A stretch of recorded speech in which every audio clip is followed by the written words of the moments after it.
గోధుమ పిండి అట్లు పోసుకుందామండి. ఎలా గోధుమ పిండి అట్లు కోసం అయ్యి ఇదిగోండి తీసుకున్నా కదా, దాంట్లోకి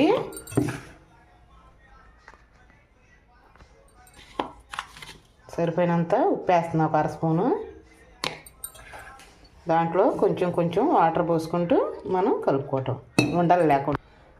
పిల్లలు సాయంత్రం పూట మన ఇంటికి స్కూల్ నుంచి ఇంటికి రాగానే ఈ గోధుమ పిండి అట్లు వేసుకొని పిల్లలకు పెడితే బాగుంటుందండి, తింటారు కూడా. ఈ వాటర్ పోసుకొని ఉండలు లేకుండా కలుపుకుందాం. రాగి పిండి కూడా వేస్తున్నానండి, 2 స్పూన్లు. 2 ఏందండి, దగ్గర 4-5 స్పూన్లు వేస్తున్నాను. అదిగోండి రాగి పిండి దోశలు కూడా బాగుంటాయి. అదిగోండి రాగి పిండి గోధుమ పిండి 2 కలిపి ఒక అరగంట నానబెట్టుకుందాం బాగా. ఇదిగోండి రాగి పిండి నెక్స్ట్ గోధుమ పిండి 2 కలిపి ఇలా పెట్టుకున్నాను. ఒక అరగంట నానాక దోశలు వేసుకుందాం, అంతలోకి బాగా నానుతుంది. రాగి పిండి గోధుమ పిండి కలిపిన దోశకాయ ఇదిగోండి రెడీ చేసుకున్నాను. ఇంకా దోశ వేసుకుందాం.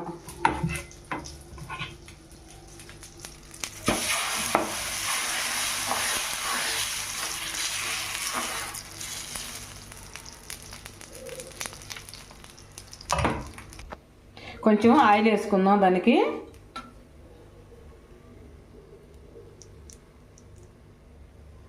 ఎర్రగా కాల్చుకుందాం.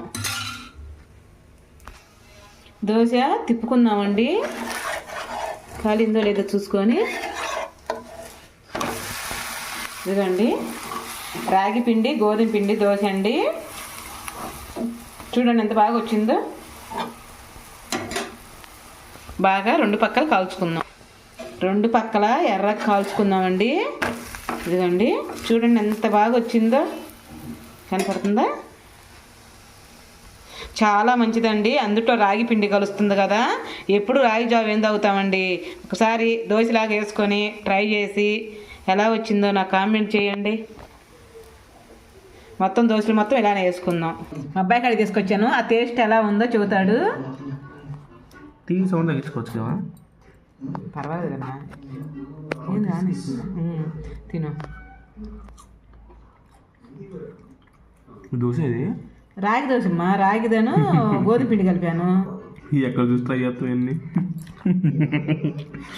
ఏమన్నా బాగాలేదా? నిజం చెప్పు, ఫీల్ అవుతారు, పిల్లలా పెట్టుకుంటారు. అమ్మా జోక్ కాదు నాన్న, సీరియస్గా అడుగుతున్నాను. బాగుంది కదా, పప్పు కాంబినేషన్లో బాగుంది, పప్పు కాంబినేషన్తో బాగుంది. ఓకేనండి, వీడియో కనుక మీకు నచ్చుంటే ఒక లైక్ చేసి ఒక కామెంట్ చేయరా. రేపు మంచి వీడియోతో మేము అందరికి వచ్చేస్తాను.